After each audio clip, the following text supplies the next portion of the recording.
모든 국가가 프랑스의 금화 5프랑을 공동의 회계 단위로 하는 근본이제를 채택하기로 했습니다. 그리고 프랑스의 금화 25프랑과 동일한 양으로 각 나라의 금화를 만들자는 데 의견을 모았지만 근데 그 약속들은 지켜지지 않았습니다. 인류의 위대한 약속, 화폐는 개인을 넘어 집단으로, 집단을 넘어 국가로, 그리고 이제 국가들 간의 약속으로 발전해 갑니다. 세계 화폐에 대한 노력은 시대와 역사적 배경에 따라 그 모습을 바꿔가며 계속됐습니다. 결국 영국을 중심으로 한 국제 근본이제가 확립되면서 금이 세계 화폐의 지위에 오르게 됩니다. 드디어 세계 화폐에 대한 열망이 이루어지게 된 것입니다.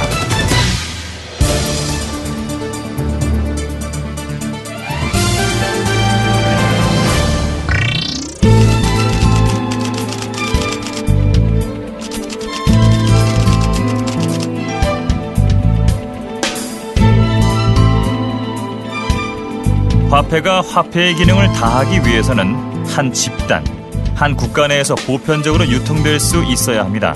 역사적으로 이러한 작업은 특정 지역을 지배하는 통치 집단이나 국가에 의해 이루어졌습니다. 한 국가 내에서 가격 표준으로 기능하는 화폐를 본위 화폐라고 하는데요. 본위 화폐를 기초로 화폐의 가치를 확정하고 이를 유지하는 제도를 본위 제도라고 합니다. 본위 화폐가 금이면 금본위 제도, 은이면 은본위 제도, 금은을 공용하면 복본위 제도라고 하는 것이죠.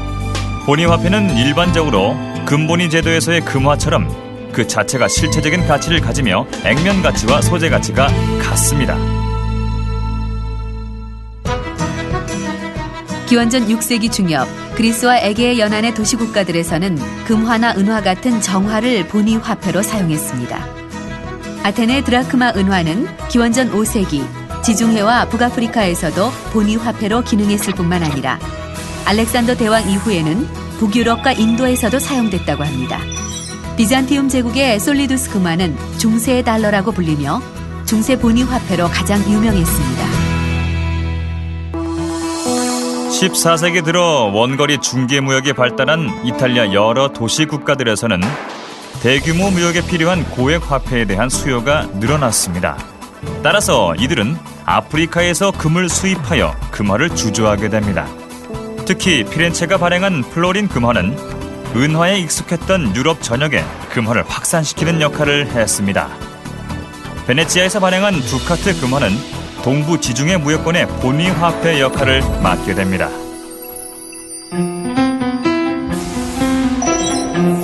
두카트 금화는 너무 편하답니다. 모두가 인정하는 금화였거든요.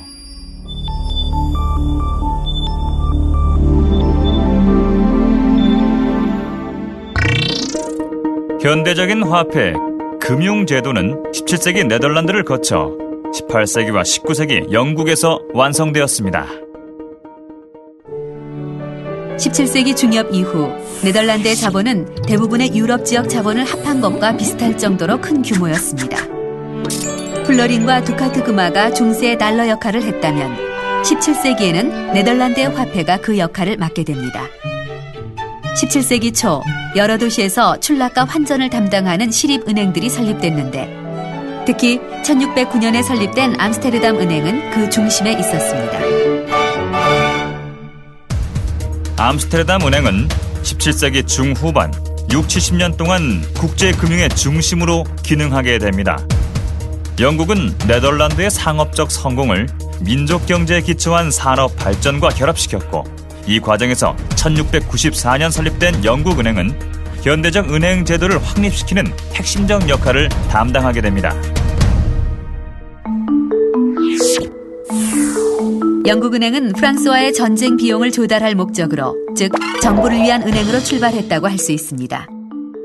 17, 18세기 영국은 잦은 전쟁으로 재정난을 겪을 수밖에 없었고 영국은행은 정부의 부채를 인수하는 대신 그 대가로 특권을 누릴 수 있었습니다.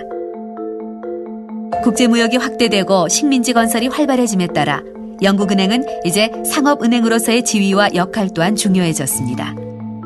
상인들은 신뢰할 만한 신용기관이 필요했고 영국은행이야말로 이러한 필요에 부응할 수 있었던 것입니다. 단순히 예금 출납 업무와 환전 업무만 수행했던 대륙의 은행들과는 달리 영국은행은 처음부터 은행권을 발행하여 유통시켰습니다. 런던의 상인들은 이 은행권을 금속 주화와 동등한 가치를 갖는 것으로 인정했습니다. 영국은행은 또한 환어음을 할인하고 개인에게 대부하는 현대적인 은행 업무도 수행했습니다. 따라서 영국은행을 매개로 다양한 신용화폐들이 유통되었고 이는 화폐 유통 비용을 절감시킴으로써 경제 발전을 촉진하는 결과를 낳았습니다.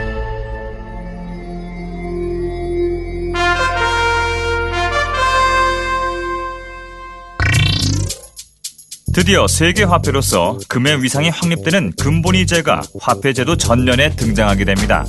국제 금본위제가 성립된 시기는 대략 1880년부터 1914년까지라고 할 수 있겠습니다.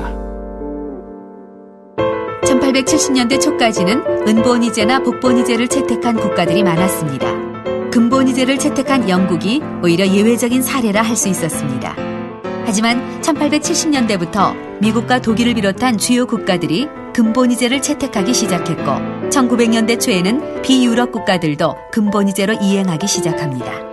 특히 독일이 금본위제로 이행하면서 금본위제는 세계 화폐 제도로서의 위상을 갖게 됩니다. 세계 화폐로서 금이 국제무역의 차액을 결제하는 국제적 지불 수단이 된 것입니다.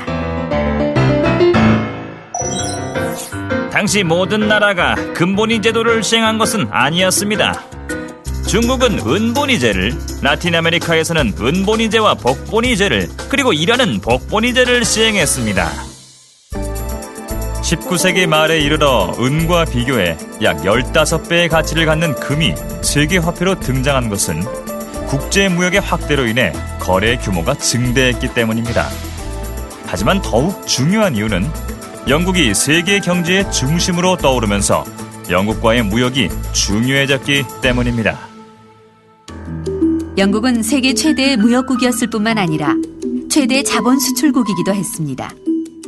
따라서 영국의 화폐인 파운드가 국제적 지불 수단이 된 것은 당연하다 할 것입니다. 또한 언제나 금으로 태환할 수 있는 파운드는 금과 동일시되었고 국제무역의 결제를 위한 보편적 수단으로 사용되었습니다. 세계 화폐로서의 금의 지위는 영국 중심의 국제 금본위제가 유지되던 1914년까지 그 지위가 공고했습니다. 하지만 1차 세계대전 이후 세계 화폐로서의 금의 지위에 이상이 생기기 시작합니다. 세계 금융의 중심지였던 런던은 1차 세계대전을 치르는 동안 천문학적인 전쟁 비용으로 인해 몰락했고 이로써 영국 헤게모니의 기초였던 금본위제도 붕괴됩니다. 세계 화폐로서 그 역할을 충실히 수행했던 금은 이제 그 자리에서 물러나게 된 것입니다.